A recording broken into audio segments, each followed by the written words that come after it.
You're supposed to tell me, Sharon. Next time. Anyway, so I have a niece. Oh, good. I'm going to put this on video. I have a niece that her mother wanted her to be perfect. So anytime she did something, built a tower of blocks, her mother wanted her to build the best tower of blocks in the whole damn world. So if she did something incorrectly, her mother would come over and correct her. She thought she was teaching the child. But what she was actually doing was keeping the child from wanting to do anything on her own. So for the rest of her life, and she's 46 right now, for the rest of her life, now she can't do anything by herself. She has no initiative whatsoever. She went away to college. She was brilliant. She had straight A's in high school. She was on the state symphony. She's a trumpet player. She was a high jumping champion as a freshman. She played basketball. She was a county all-star. She's really very good, but she had no initiative of her own. These were things her mother wanted her to do. She never had any desire, and she never developed any desire to do anything. So guess what she does now? Nothing. She does absolutely nothing. She has no initiative. She doesn't have a direction in life. They've diagnosed her with schizophrenia. They've also diagnosed her with bipolar disorder. They've also diagnosed her with borderline personality disorder, mainly because she has no personality of her own. The only personality she has is the one that her mother allows her to have. So she has no direction in life at all. She's 46 and she's never held a job. She has a child, but she's never been married. She has no desire to be anybody of her own, any person of her own. And if you can imagine, wealthy people are the same way. They've always got somebody watching them. They've always got somebody correcting what they do. So you can grow up without any desire to do anything, unfortunately. And so a lot of people get arrested in this stage. And if you've seen a mother that stays right on top of her kid and won't let the kid go out and trip and fall and hurt their heads, then you've got a child that will never grow up. Anybody that is called mama's boy or daddy's girl potentially is one of these individuals that has never been allowed to grow up. A lot of times this happens with babies and yes. So what if we have a child that's like this and everything's just given to him? Not exactly, but Kick him out. and everything's just given to him, and you know the parents are always there and everything. Is that what you're talking That's what about? I'm talking about. And then all of a sudden, the parents get divorced, and then they take away that. I know, the kid has to grow up like today, you know, it's one of those kind of deals. Like say in their late teens or Yeah. something, and then they go through life and they kind of. Looking for mommy and daddy. Looking for somebody to replace mommy and daddy. This is a hit and a warning. If you ever get married, stay away from this individual because you'll be babying that person the rest of their lives. They've been babied all their lives. I know. So they're going to look for mommy. The boy's going to look for mommy and the little girl's going to look for daddy. Of course, it gets a little different as far as the female's concerned because she's going to be looking for daddy. Well, how in the world do you find daddy? We won't go into the sexual part, but it has, yeah, these individuals can turn out to be prostitutes because they're constantly seeking their father. They're constantly seeking somebody who'll take care of them. So they just flip-flop from one guy to the next. It's so exciting. The fourth stage, competence, involves going to school and developing a whole new social interaction. The fourth crisis is industry versus inferiority. Will the child strive to compete on an equal level with their peers? And of course, a lot of kids quit in the first grade, or the second grade, or the third grade, or the fourth grade. They just quit. They don't want to compete anymore. They don't have the drive. They don't have the industry to do that. So they feel inferior. And they say, what's the use? I was watching a documentary on HBO. Actually, it was just the advertisement for the documentary And it's about a group of black students that move into a white school, and of course they are expected to fail, and they feel that. They feel that people don't really want them to be successful. Industry versus inferiority. The fifth stage, fidelity, encompasses adolescence and all the problems from that transition. The crisis that Erickson identified at this point in life was identity versus role confusion. Who are you going to be? What are you going to look like? What clothes are you going to wear? How are you going to talk? Are you going to develop the nomenclature of a select group?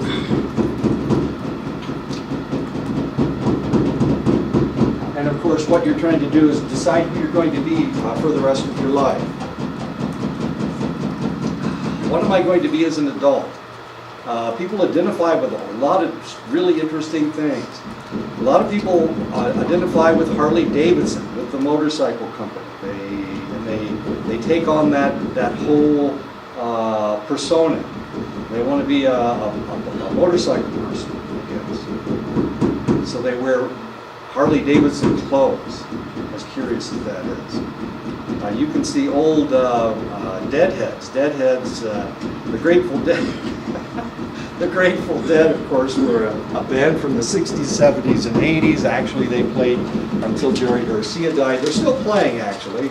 They're still out there somewhere, and people go to their concerts. But Jerry Garcia, of course, died a long time ago, well, about 15 years ago. But these individuals, they still wear the T-shirts and whatnot, the Grateful Dead T-shirts, and they still have the Grateful Dead sticker on the back of their van or whatever. As curious as that is, so people have to identify with whatever they're going to identify with.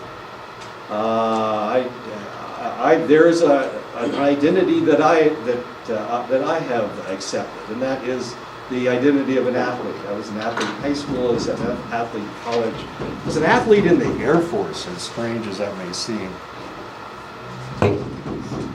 Really? What kind of an athlete were you? I played softball in the Air Force. I played Air Force level softball. So if you see me someplace, I'll probably have a T-shirt on that has something on it. It's probably not an athletic tee. Well, yeah, sometimes it's an athletic tee. But so I still identify as being an athlete, despite the fact that I'm old as dirt. This summer I read this article. There was this athlete. I forget where it was at, but anyway, there was this athlete, he was a basketball player, and he was just totally awesome, you know. So they recruited him into this college, and when they recruited him, they just like gave him all kinds of stuff, like a brand new wardrobe. They give you stuff. Yeah, and everything. Well, after the games, after he would get back and everything, he didn't know what to do with his clothes. So right where he took them off is where they stayed. And so his coach came over one day, and he was just, like, oh my God, don't you have any life skills? And so what he was finding out is that all the clothes that he was getting bought, or that they bought him, he would start throwing them away. All the food, he would go out, he never cooked, he didn't know how to cook, there was still pans and with the plastic wrap, everything, And so this guy went through life catered to all his life. Sure. And he didn't know how to do laundry or anything, and they had to hire some kind of psychiatrist and everything just to get him, He got stuck. He got stuck way back in stage 3. He couldn't take care of himself. There's a lot of men that they can't take care of themselves. And they can't boil water. How stupid is that? My God, they can't sew. They can't. If something tears, they can't sew it back up. I was taught all that when I was, before I went into the military. Females too now, they can't do that. They can't do anything. My first wife, she loved to go to Kmart. This is before Walmart. She loved to go to Kmart because their clothes were cheap.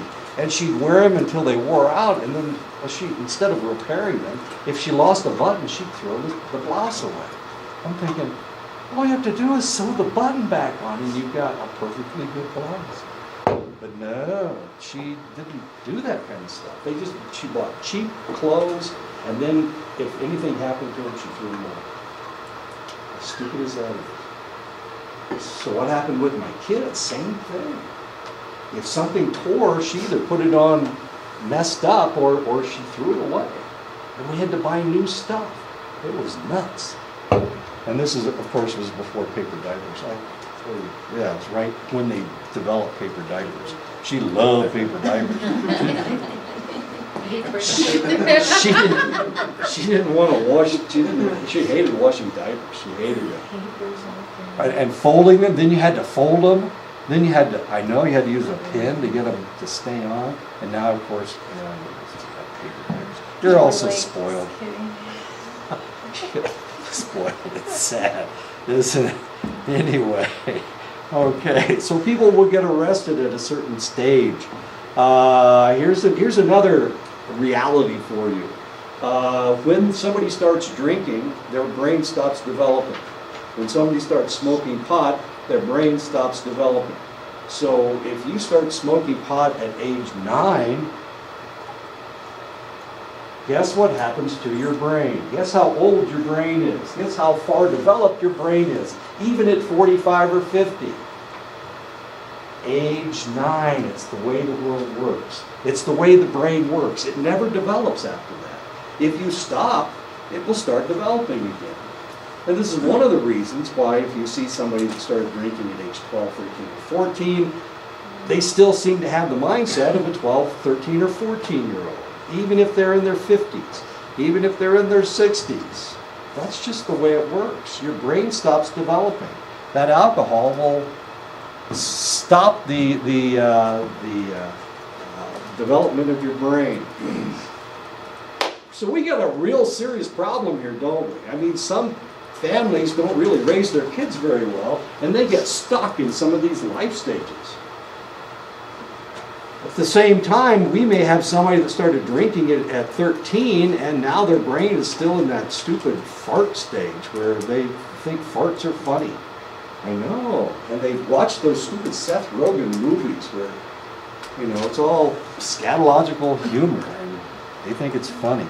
I know. So when we start counseling individuals, this is one of the things that you have to find out. Where is this person stuck? Is it possible that when they started drinking, they were only 14 or 15 years old? They never got through this stage? What happens if they start drinking at 14 or 15 and they have been relatively heavy drinkers into their 20s and 30s? What's the probability that this individual, if it's a male, wants to get married? He still thinks he's a high school kid. His brain is still in high school. As strange as that is. Okay. So he's not going to want to commit, is he? She's going to want to, she still thinks she's a cheerleader. As odd as that may seem. I know, this gets exciting. So all of this stuff supports Freud. Freud felt that we needed to go back to childhood to find out what was wrong with an individual. This is really kind of interesting. The 6th life stage is love. It occurs as a young adult. The crisis that Erikson identified at this point in life was intimacy versus isolation. Are you going to want to get married, or are you going to want to be isolated? Now you might think, well, who wants to be isolated?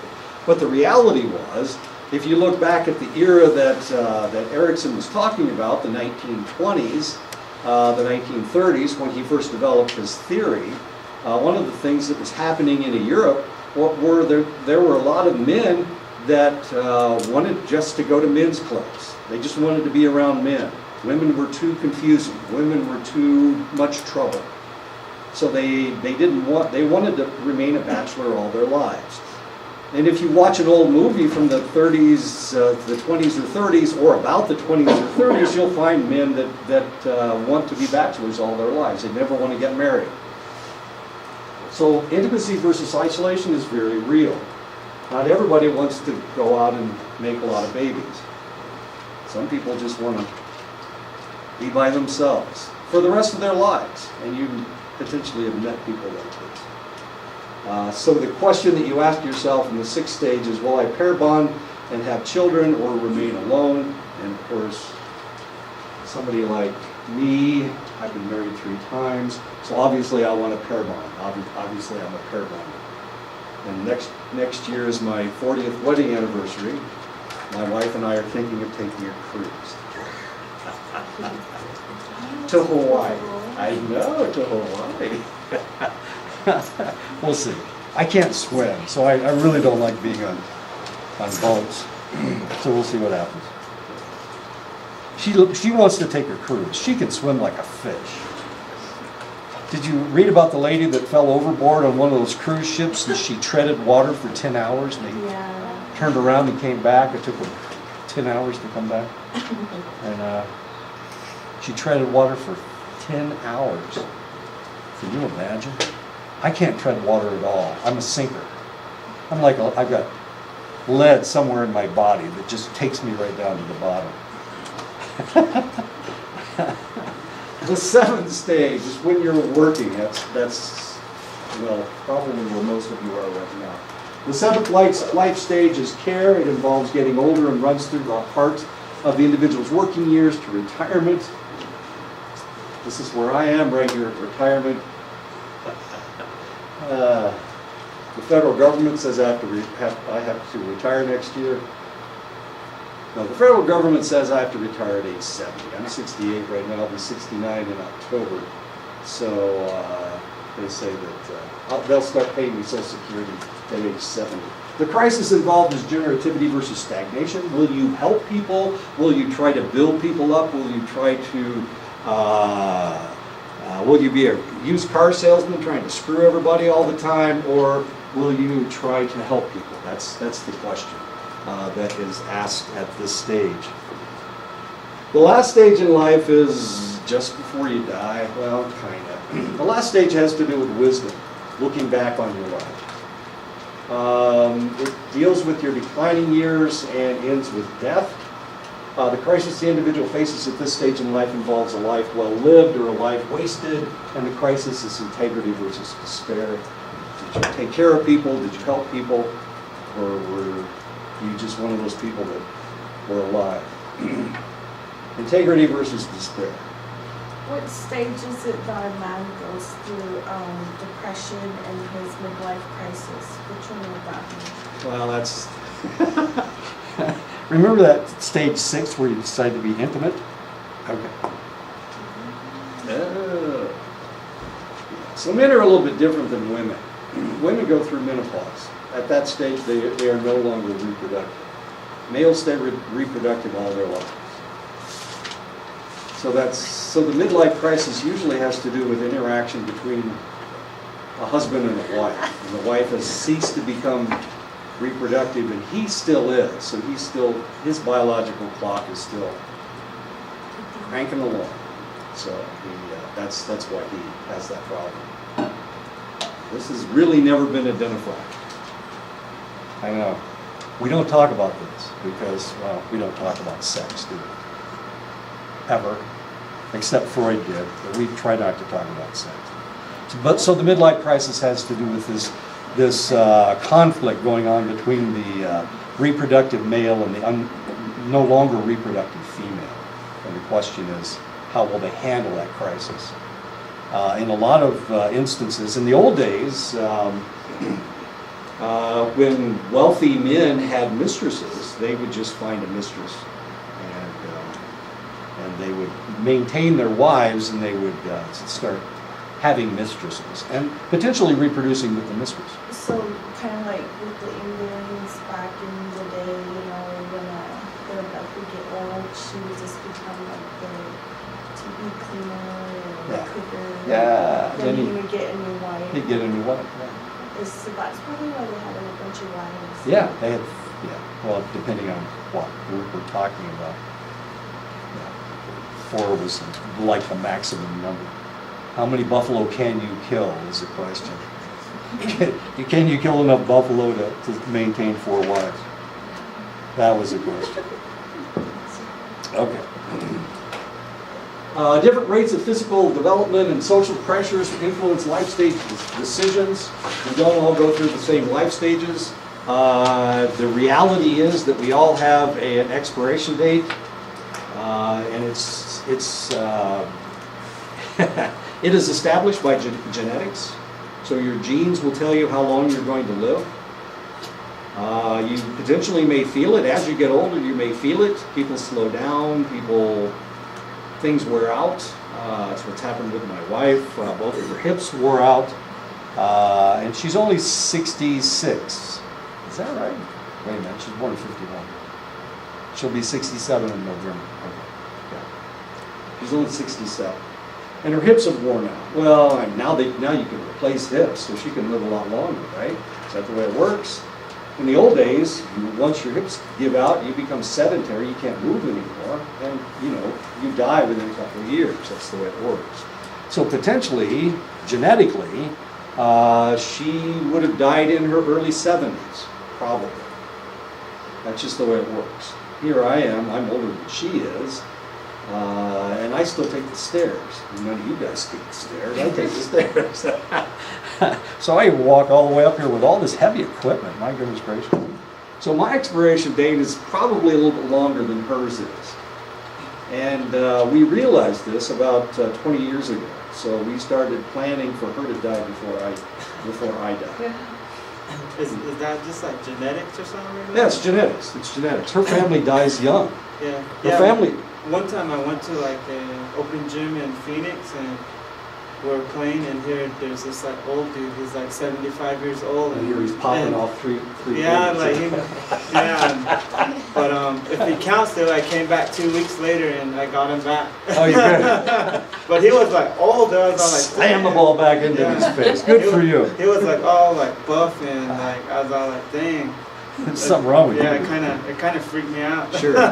And a lot of that has to do with they will be at peak performance, and all of a sudden they'll just crash. And at 82, they're dead as a doornail. They can't move anymore. It all has to do with genetics, but of course it also has to do with how well you take care of yourself. Like the 75-year-old dude that was buff. Sure, he'll live as long as he possibly can. I mean, we can do stuff to reduce the number of years that we're going to live. I mean, we can be stupid and we can smoke pot it's not good for you. That stuff's just not good for you. Or we can drink alcohol, that's not good for you. Or we can smoke cigarettes. I talk a lot about my friend from West Virginia, died last year. The reason he died is because he smoked cigarettes. He should have been as healthy as I am. We played soccer together, and I was better than him, despite the fact he was a better soccer player than I was, because he wouldn't move. He was lazy, and he smoked cigarettes. Dummy. And I told him to stop smoking cigarettes. He had a heart attack, and he died. When I had my heart attack, I didn't die because, well, I'm a weightlifter and I'm a runner, and despite the fact my occlusion was more extensive, my blood vessel was blocked more than his was. He couldn't survive because once he started having a heart attack, his body went into shock and everything shut down because he smoked. And I lived. Not only did I live, but they had to fly me to Great Falls from Havre, Montana, and it took them an hour and a half to get there. And I should have died en route, but I didn't die because I'm healthy, and he wasn't. And they just took him right to the hospital, and he's still crooked. So you can do things that help you, or you can do things to hurt you. And in his case, he smoked. And because he smoked, he's dead. His life was terminated. That sounded like somebody killed him. His life ended because he did something stupid. He smoked cigarettes. And the cigarettes are, they damage you. They damage your heart, they damage your lungs, they damage a lot of things. So you can do things to truncate your life, or you can do things to keep your life going as long as possible. People that used to mine asbestos, they get mesothelioma, which is a form of cancer. So that can shorten your life. If you breathe certain chemicals over a long period of time, potentially it's going to cause cancer in your body. Yeah, like there's people that work at the power plants, right? Yeah. Exactly. Sure. Coal miners, they die young. Why? They get black lung because they get the coal dust in their lungs. During the Great Depression, they had the wind. What was it? Dust Bowl. So all this dust was blowing through the air. Well, if you breathe that dust, it gets into your lungs and you get silicosis. It's silica, and they would get silicosis. So if they were big enough, they were probably okay because they got these huge lungs. They would still have these pockets of silica in their lungs, but if they were kids and they breathed that stuff, they'd die. It killed them. So we can do things that hurt us. I was born in Indiana. In Indiana, they have there's a fungus that grows in the forest from pigeon manure. I know that sounds stupid. They used to have all these pigeons in North America, passenger pigeons, and they lived in the oak forests.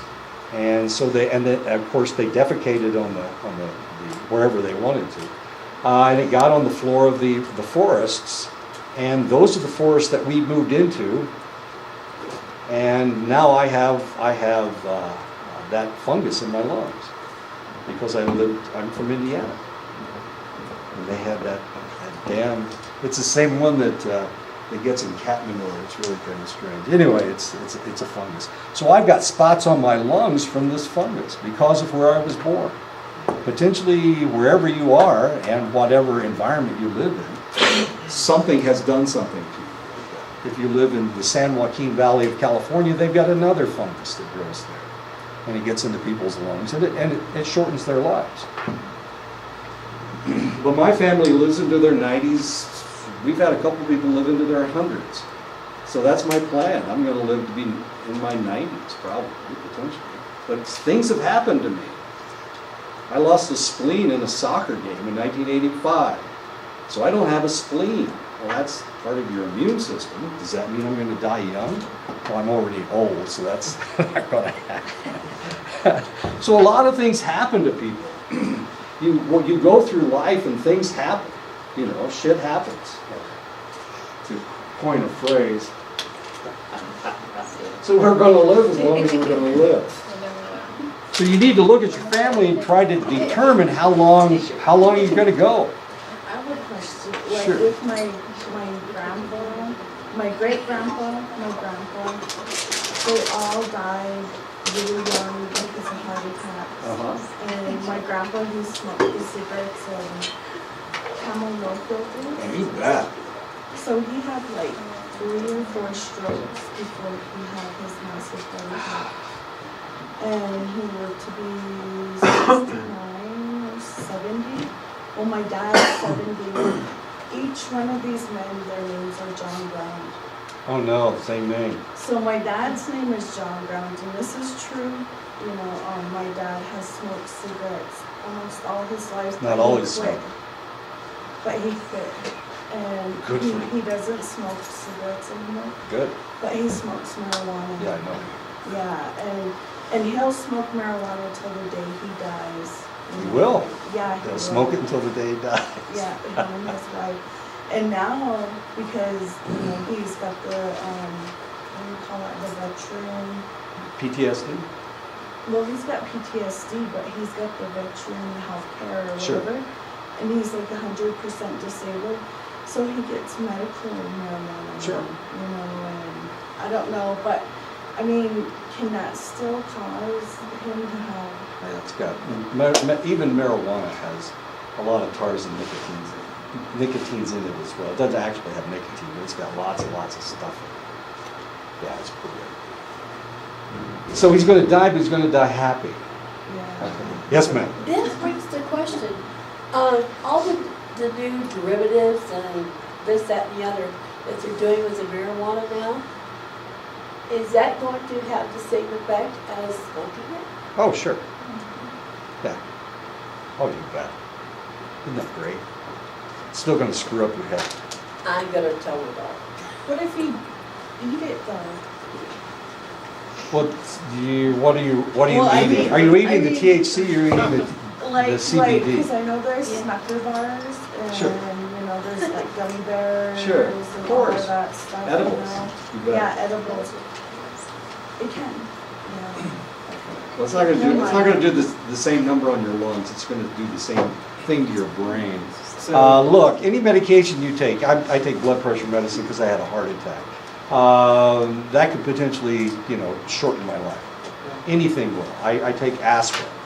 I take an aspirin a day, and it makes me bleed, or it thins my blood out so that I bleed longer. Potentially, if I get cut, I'll bleed to death. You know, one of those kinds of things. People take Coumadin to keep themselves alive. Potentially, whatever medication you're taking eventually will kill you. It's just the way it works, and that's what's going on with your dad. Your dad's taking medical marijuana, using medical marijuana. In the end, it's going to be the thing potentially that kills him. It's just the way it works. So if you're taking any medication, if you're epileptic and you're taking up seizure medicine, potentially that medication will potentially be one of the factors that kill you. And we- What's really interesting is down south, I'm finding around here a lot of Native Americans are dying of cirrhosis. But it's not cirrhosis. cirrhosis of the liver? It's cirrhosis of the liver, but it's Right. not because of alcohol. Okay. It's because of the medication that Sure. they've been taking. Yeah. You know, and so I'm finding that a lot, whereas you go north and it's alcohol. Oh, sure. Yeah, cirrhosis, your liver cleans out all the toxins in your system. So if you're putting toxins in your system, just like I am, I have to take these pills every day. I'm putting poison in my body, and it's my liver that has to clean it out, has to get rid of this stuff. So if you take Tylenol, if you're a person that takes Tylenol, it's really hard on your liver. Tylenol is. So if you take Tylenol, they tell you not to drink alcohol because, I mean, that's just a double hit on your liver. So if you have hepatitis C, they tell you not to take Tylenol because hepatitis C, of course, it destroys your liver, but the Tylenol will destroy your liver as well. Now you can take, if you take one dose of Tylenol to get rid of a headache, it's not going to blow your liver out. But if you take it, 3 or 4 times a day, every day for 5 or 6 years, then you're going to do damage to your liver. It's just the way the world works. Isn't that the same as well with caffeine as well? We're not exactly sure about caffeine. Caffeine is one of those question marks. And ibuprofen with the stomach lining? You're filtering everything through all of those body parts. Yeah. So you can blow out a lot of different things.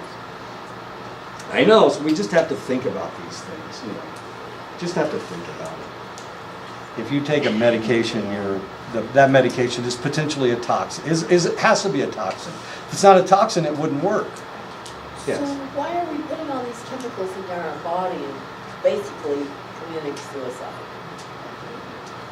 Yeah, but it's suicide 20, 30 years down the road. Yeah, but you're still killing yourself with the chemicals. Well, that people do the same thing with tobacco and alcohol. The doctors are giving you medication to make your life better today. Now eventually, of course, then that medication is going to potentially do you damage. So then they're going to have to give you another medication, which will be another toxin, which will cause other problems. Oh, so now this is how we support Big Pharma instead of doing It doesn't have anything to natural do with things. Big Pharma, it has to do with the doctors. It Does just has to do with the doctors. And the doctors are trying to make you feel good because people are go into the doctor demanding that you fix me, hit me with something, throw me some pills so that it fixes me. That's what people want. People want to live for today. They don't want to live for 20 years down the road. They don't care about 20 years down the road. They care about today. And they want to feel good today. They want to feel like they did when they were in high school today. yeah, I think you're right about like the doctors giving you anything because all you gotta do is just like act and they'll just like sign it for you Oh, sure. because that's usually what they do for me, like Right. that Flagstaff. Yeah. But I don't take like hardcore pills. It's just for like acid reflux. Oh, sure. and they've been trying to prescribe me like trazodone, like sleeping pills and Sure. whatnot, stuff that I don't really know about. Trazodone, that's good stuff. So, Okay. so if you're looking for some sleeping pills, hit me up. Trazodone is the medication that they gave people suffering from PTSD. I heard they have stronger ones too, or something Sure. like that. Yeah. And of course, if this isn't working, you can go in and tell them it's not working anymore. They'll give you Yeah. higher doses. That's exactly what happened. This is a potential problem. As confusing as all this is.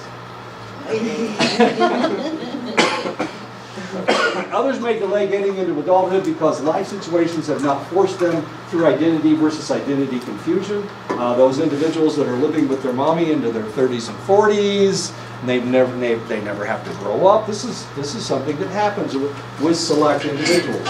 Of course, the reason I put Vietnam War here is because in the 1960s and 1970s, when potentially your fathers or your grandfathers were adolescents, when they graduated from high school, they had this looking at them, staring them straight in the face.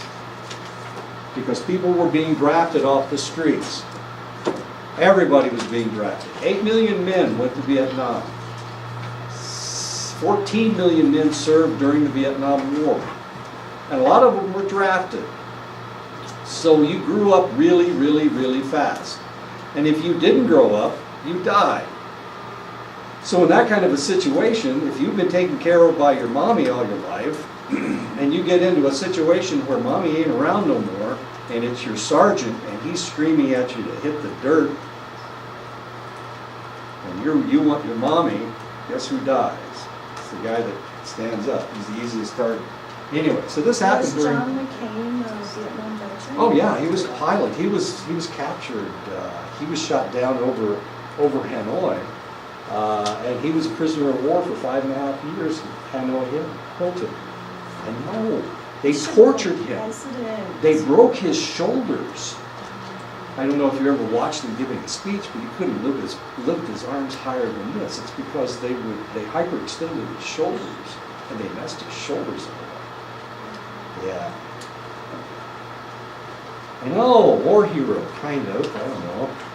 Well, remember he refused because they were gonna let him go home, but he refused. I don't know what they call it. His dad was a 4-star admiral. He was the highest ranking admiral in the Navy, and they were going to let him go. They were going to send him back home, and he refused to go home. He said, "I'm not going home until everybody goes home." Because they were at the peace table, and they, as a gesture of seriousness, they were going to send John McCain home because he was really messed up. His shoulders were all screwed up. He'd been wounded in the leg. He needed all kinds of interesting surgery.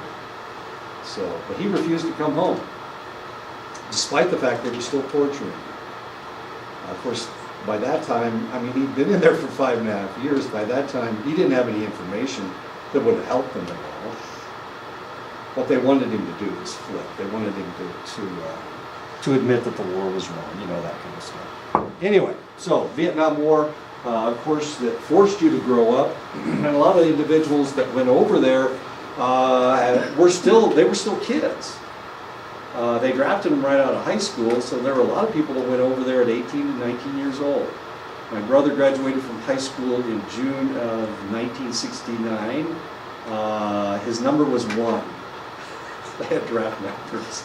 By the end of June, he was drafted. They had drafted him into the military. By October, he was in Vietnam. I know. And he was just a kid. I mean, he's only 18 years old. He turned, he turned 18 in July, and they drafted him by the end of July. And by October, he was over in Vietnam. Just a kid. He was just a baby. Not only that, but he'd had rheumatic fever when he was in the 2nd grade. So he was just a little bit behind. And here he was, this 18-year-old, and he grew up real quick. he became very adaptive. They made him a tunnel rat, if you have any clue what that is.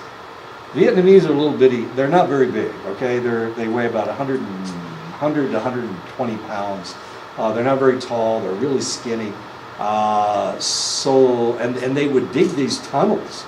And of course, that's how they hid from the American forces, were in these spider holes, they call them spider holes, or rat holes. So when we found one, we would send somebody in there. Well, who's the person that got to go in there? It had to be a little bitty, skinny, scrawny guy. Yeah, that's my brother. We're not very big, damn it. Anyway, so he got to go and see. He got to crawl through into the holes. Usually they just tried to get away from it. They'd just go back, and they would only go in so far. And they had a rope tied to their ankle, so that if they were killed, they could pull them out. And the other thing they were supposed, sometimes they had to set explosives in the holes. Anyway, and that was during the Vietnam War. Most of the characters in any Seth Rogen movie, not now. When Seth Rogen first started writing movies, they were just these hot-smoking, stupid Adolescent adults. adolescent adults, exactly. And all of the people in those movies were grown-up adult men who had never grown up. Older adults who had never grown up. All of his movies are that way. Why? Why? Because he never grew up. Well, he didn't. And why didn't he grow up? He brags about it. He smokes pot. He smokes pot. And his brain was stopped when he started smoking pot. Stunted. It stunted his brain development, yeah. And so when he started writing these movies, he wrote about himself and all of his friends. And he brought all these strange Canadian guys down from Canada to be in these movies. You know, so that's why we have so many Canadians in Hollywood, because of Seth Rogen. Did Isn't he it? write the Cheech and Chong movies? Did he write the Cheech and Chong? Oh no, Cheech and Chong movies. Those are from the 60s. No, he wasn't even. So I'm from the 60s. He wasn't even born yet. Oddly, during adolescence, everyone wants to fit in, but adulthood means establishing your own identity. This is one of those interesting flip-flops from high school into college. So the difference between a high school kid and a college kid is a high school kid wants to be just like everybody else, and a college kid wants to be different from everybody else. And if this were a traditional campus where we would have a lot of high school kids coming in, they would come in their leather jackets, and their leather sweaters, and that's for the first week. After that, they would take those off, because they're not high school kids anymore, and this doesn't mean anything.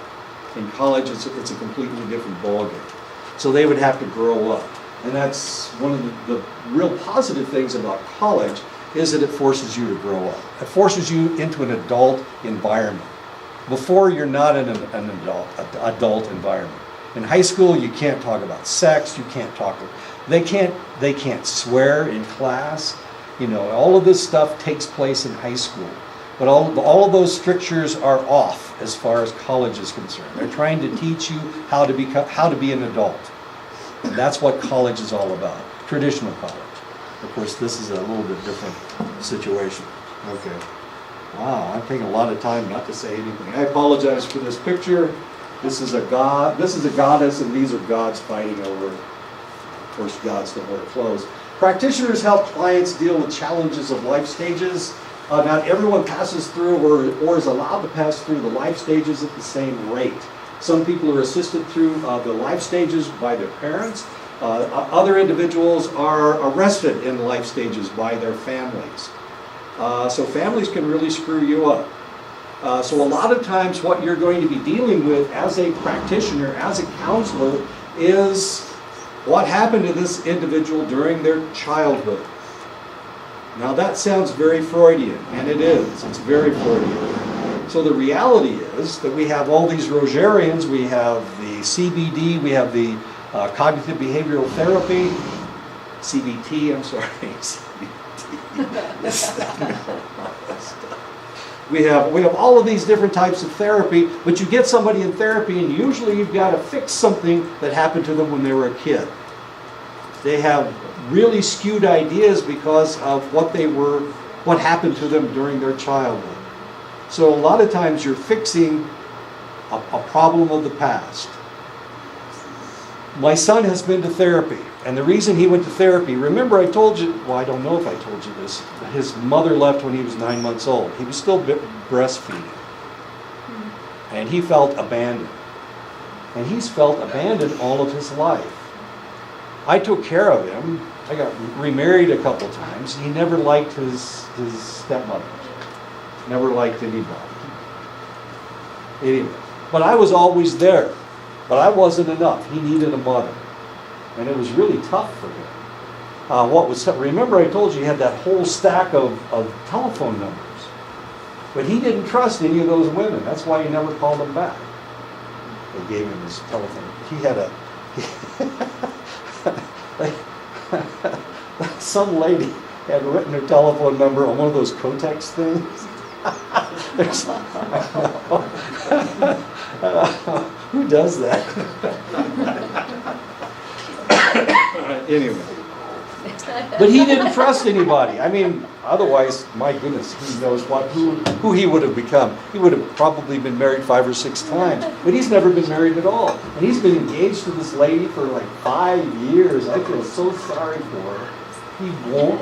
Trust issues. He has trusted. He doesn't trust women. And he was just fired from his job last year by a lady principal. He teaches high school. I know, it's always women that screw him over. It's really kind of bizarre. Anyway, so we get arrested in select stages, or we have problems in select stages. A lot of times, the problems we have today are problems that started developing when we were children. And in order to help those individuals, we have to find out what that was.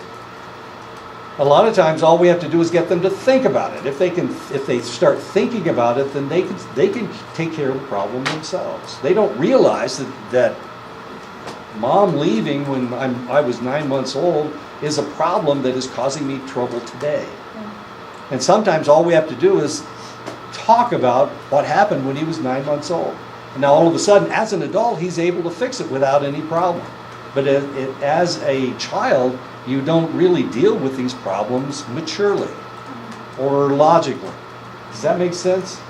Yeah. So all we have to do is start thinking about it as an adult, and it fixes our problems. But we have to get back to that problem. A lot of times they don't want to talk about it. You don't want to talk about what happened to you when you were a kid. As strange as that may seem. Family influences our worldview. What we are told as children will temper the way that we deal with people outside the family all of our lives. Even the concept of family may be skewed by those who we grow up with. I had a neighbor. There were 3 kids in his family. He was the baby of the family. His family communicated by yelling.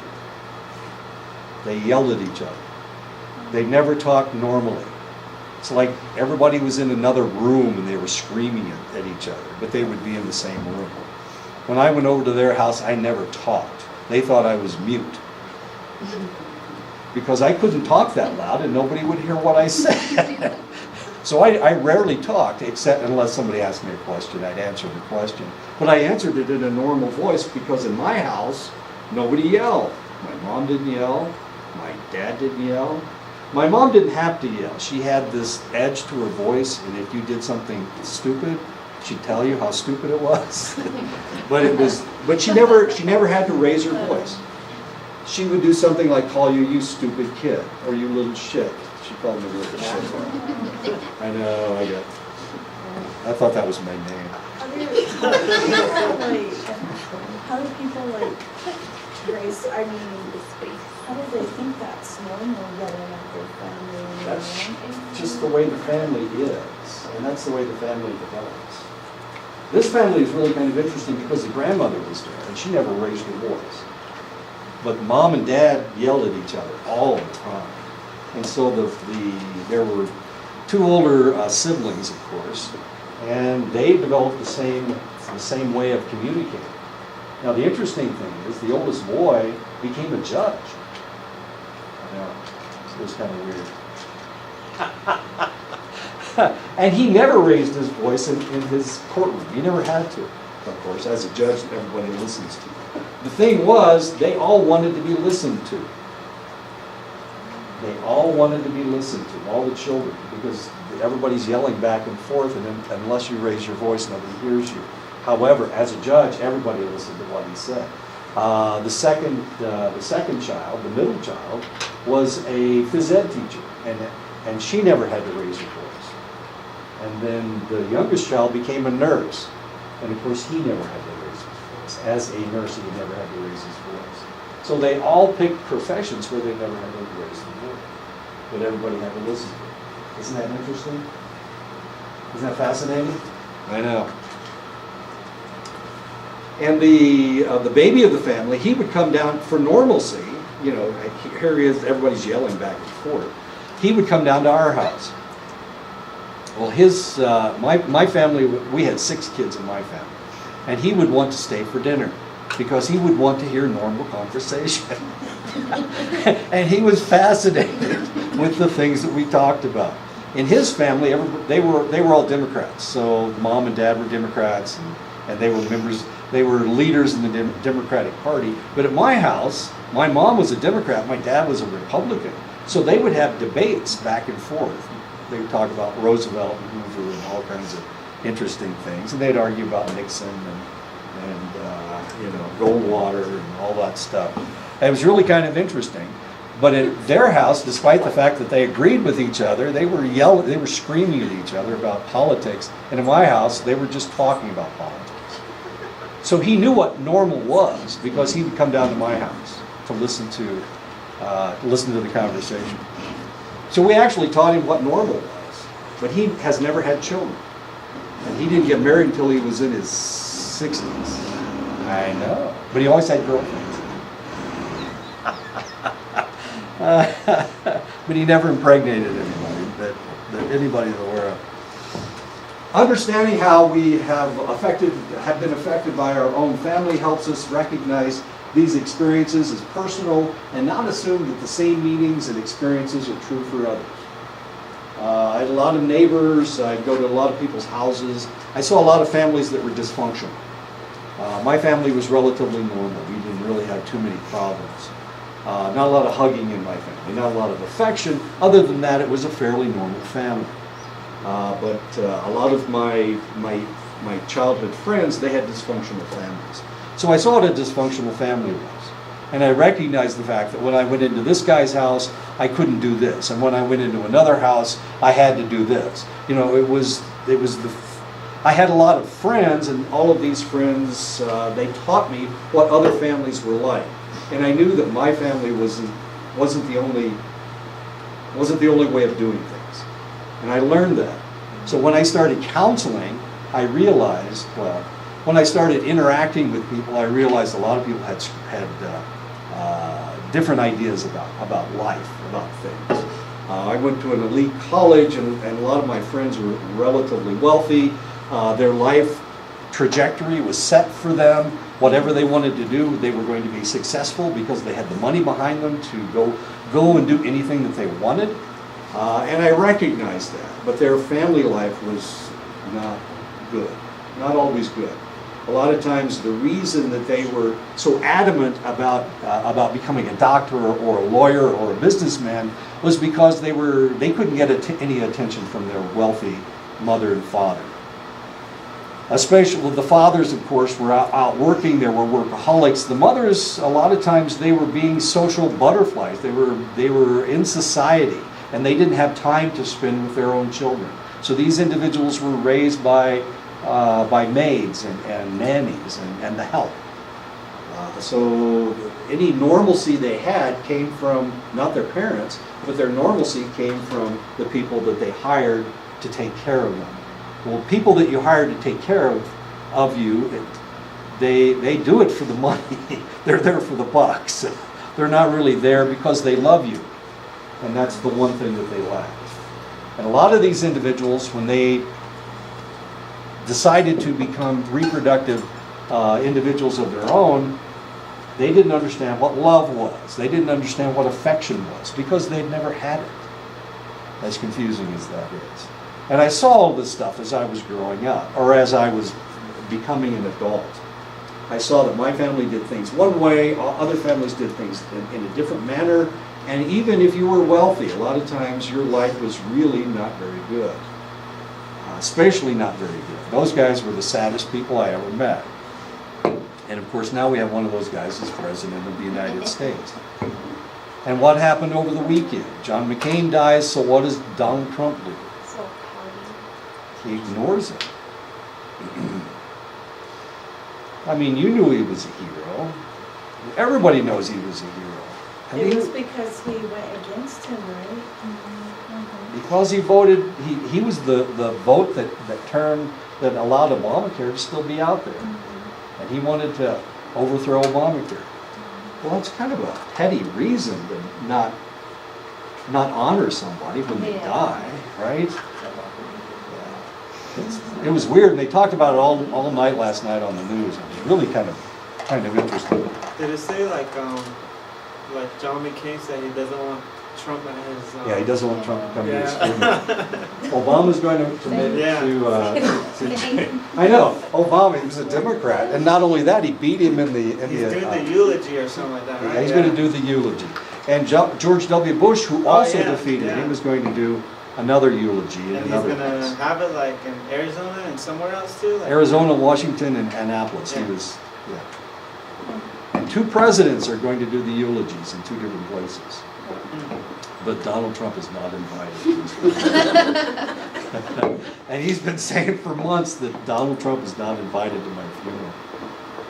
Oh, jeez. Like, It's crazy. it's That's like your teenage last girls. words, you know? You're not invited to my funeral. You can't come to my party. That's too funny. Oh, gosh. And Trump was saying getting upset over the fact that when you Google his name, something negative pops up. So he's all mad about that now. Oh, is that right? Come on. Yeah. Well, how can he help it? Yeah, like he's gonna outlaw memes now. Exactly. Outlaw memes. Executive order. No more memes. No more mean. Nobody can be mean to me. I can be mean to everybody. One person may have had no support from their parents. Another individual might recognize cousins or anyone similar as brothers and sisters. I didn't meet my cousins for years. I have no idea. Yeah, I couldn't name them. Well, I potentially could, but there's not that many of them. So I could probably name them. A lot of you guys feel that your cousins are very close relatives. I don't even know who the hell these people are. How many do you have? My mom had 4 brothers and sisters, and my dad had 5.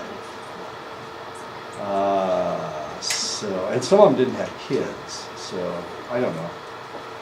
And my dad had the most kids. They thought he was oversexed or something because he had 6 kids. As funny as that is, but I have I had an uncle that had 7 kids. He married an Irish woman with red hair, and they all had red hair. All the kids had red hair. I was gonna say maybe they converted to Catholicism. Because you guys were Protestant. I don't think any of them. No, nobody in my family is religious, except I have an aunt that's an evangelist. Oh, yeah. Yeah, my aunt was the evangelist. Yeah. She had 2 kids. And she raised her son to be an evangelist. And he died at 19 in an automobile accident. We lost another Billy Graham when that's what she said. We lost Billy Graham. Another individual might recognize, okay, we already talked about that. Okay, anyway. So it really all depends. How close are you to your extended family? As far as you're concerned, it's not extended family. That is your family. But as far as a white person would be concerned, that would be your extended family. You may not have ever met your aunts and uncles. I had an aunt that hated kids. So she never had children herself, of course. They had dogs instead.